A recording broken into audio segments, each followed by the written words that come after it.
नाम हमीद, माँ का नाम जहीरा और दादा का नाम कालू।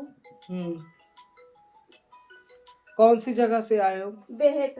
बेहट जिला सहारनपुर। सहारनपुर। आपका क्या नाम है? अस्मा।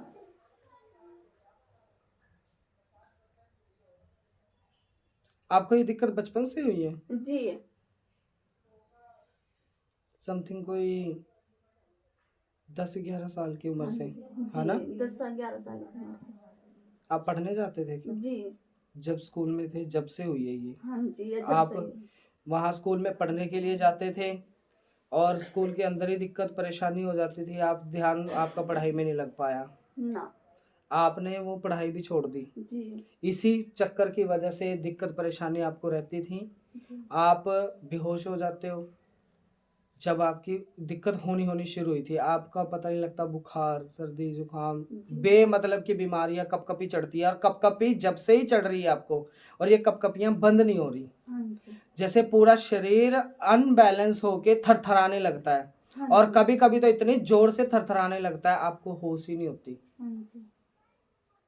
ये शिक्षा पे जो प्रभाव पड़ा है, आपकी पढ़ाई जो छूटी है, उसका मेन मकसद, जो मेन मुद्दा कारण है, वो यही दिक्कत परेशानी है जो आपको 10-11 साल की उम्र से होने लगी है, और जब से लेके आज तक आप इस चीज के लिए धक्के खाते जा रहे हो। कोई हकीम बाबा या कुछ ऐसा आपके घर पे भी आया था, मौलवी वगैरह, इस चीज को परेशान, जिस चीज से आप परेशान थे, इस चीज के निवारण के लिए? जी। और वो डर के भाग जाते हैं जी। ये चीज रास्ता नहीं देती उनको कि, और उनका ये भी कहना है कि ये चीज हमारे बस की नहीं है, बी ए अलग महजब की है, तुम्हें अलग से करवाना पड़ेगा, बी ने हमें कोई रास्ता नहीं दिया, ऐसा बोला हुआ है उन्होंने?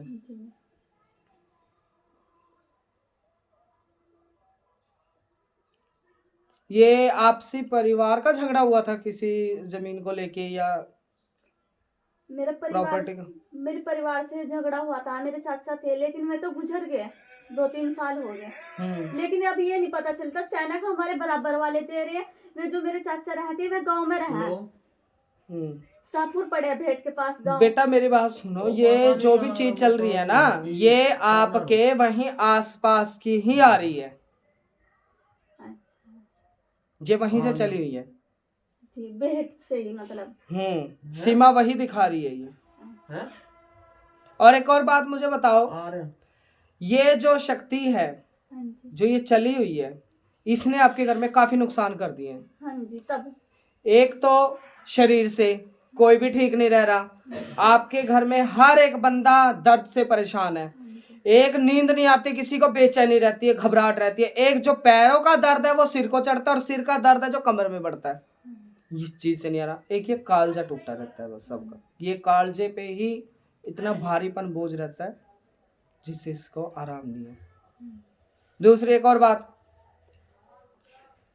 जहां पे भी आप गए हो, जो भी आपने करवाया है, उससे तो खैर कोई फर्क नहीं है आज तक आपको, ठीक है ना?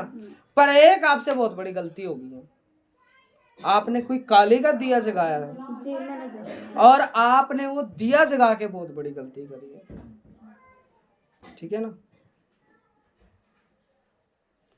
कोई कन्याकुमारी की शक्ति, मैं सही जी है? कोई कन्याकुमारी की शक्ति जी, वो ना मैं अभी ही जुड़ी थी उनसे, किसी भक्त ने मुझे बताया था कि ऐसा कालका को वो पता नहीं बीरमती कन्या शक्ति से जुड़ा, और वो ना अंदर नहीं प्रवेश होने देने की कालका को। पर ऐसा तो कुछ नहीं हुआ, कुछ भी नहीं असर हुआ। मैं अगरबत्ती उसी की लगा रही थी, वो मुझे किसी भक्त ने एड्रेस उनका दिया था, फिर मैंने ऐसे ही करा।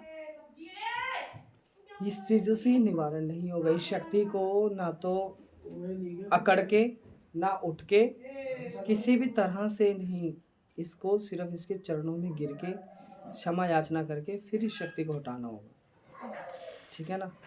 आप सटक रही है, अटल रही है मेरे पास, इसका निवारण मैं करके दूंगा आपको, देखते जाइए कैसे निवारण होता है, ठीक है ना? ये थी आपकी पूछा। और इसके साथ जो प्रेत है, जिन है, पीर है, वो तो है ही है, वो तो मैं आपको बता ही रहा हूँ, बता भी चुके हैं वो, उन्होंने बताया होगा, ये सब चीज़ें तो है ही है, ठीक है ना? अब इलाज का प्रोसेस समझाना